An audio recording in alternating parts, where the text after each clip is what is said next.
আসসালামু আলাইকুম বন্ধুরা, আমার চ্যানেলে আপনাদের সকলকে স্বাগতম। আজ আমি রান্না করেছি ইলিশ মাছ দিয়ে মিষ্টি কুমড়া রেসিপি। আশা করি এই রেসিপিটা আপনাদের সকলের ভালো লাগবে। সবাইকে শুভেচ্ছা জানিয়ে শুরু করছি আমার আজকের এই রেসিপি। এই রেসিপির জন্য আমি এখানে নিয়ে নিয়েছি 8 পিস ইলিশ মাছ ও নিয়ে নিয়েছি 1 কেজি মিষ্টি কুমড়া। এখানে মিষ্টি কুমড়াটা এভাবে করে কেটে নিয়েছি। এরপর মাছের মধ্যে দিয়ে দিচ্ছি লবণ ও হলুদের গুঁড়ো। মাছটাকে এখন মাখিয়ে নেব ভালো করে।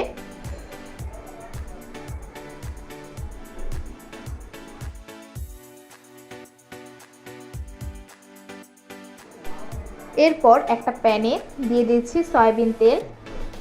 এর মধ্যে মাছগুলোকে ভেজে নেব।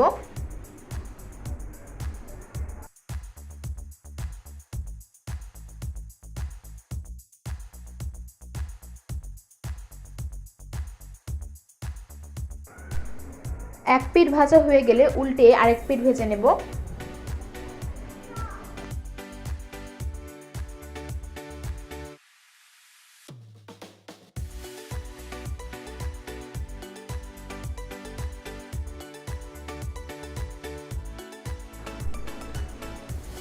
মাছগুলো ভাজা হয়ে গেছে।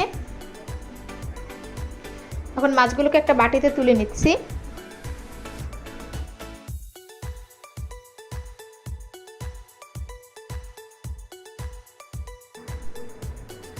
এখন একটা কড়াইতে দিয়ে দিচ্ছি ইলিশের তেলটা।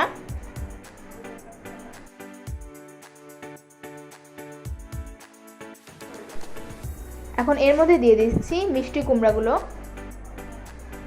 দিয়ে দিচ্ছি লবণ ও হলুদের গুঁড়ো। এখন মিষ্টি কুমড়াগুলোকে ভেজে নিতে হবে।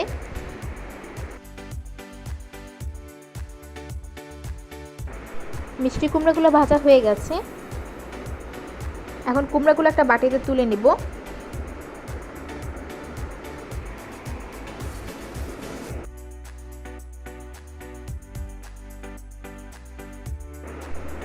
এখন একটা কড়াইতে দিয়ে দিচ্ছি সয়াবিন তেল। এর মধ্যে দিচ্ছি 2টা তেজপাতা ও পেঁয়াজ কুচি।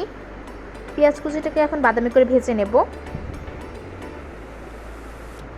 পেঁয়াজ কুচিটা ভাজা হয়ে গেছে। এর মধ্যে দিয়ে দিব এখন হাফ চা চামচ রসুন বাটা ও দিয়ে দিচ্ছি হাফ চা চামচ জিরা বাটা। ইলিশ মাছে বেশি রসুন বাটা দিতে হয় না। এখন মশলাটাকে একটু কষিয়ে নেব। কষানো হয়ে গেলে এর মধ্যে দিয়ে দিচ্ছি পানি,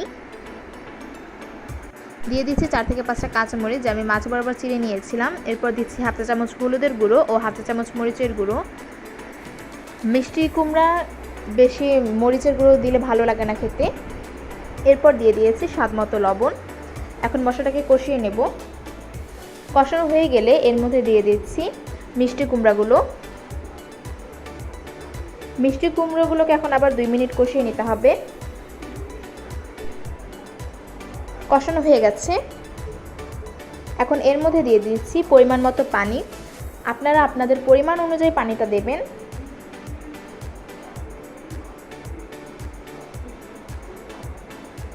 এখন অপেক্ষা করব বলক আসা পর্যন্ত।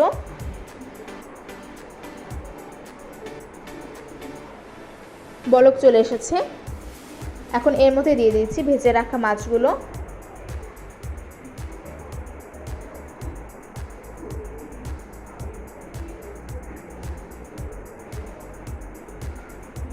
আপনারা একটু লবণটা চেক করে নেবেন। এখন 4 থেকে 5 মিনিট রান্না করে নিতে হবে। দেখুন বন্ধুরা, আমার ইলিশ মাছ দিয়ে মিষ্টি কুমড়ার রেসিপিটা হয়ে গেছে। বন্ধুরা, আমার রেসিপিটা যদি আপনাদের ভালো লাগে তাহলে লাইক, কমেন্ট, শেয়ার করতে ভুলবেন না এবং এরকম আরও রেসিপি পেতে আমার চ্যানেলটা সাবস্ক্রাইব করে আমার পাশে থাকবেন। সবাইকে ধন্যবাদ।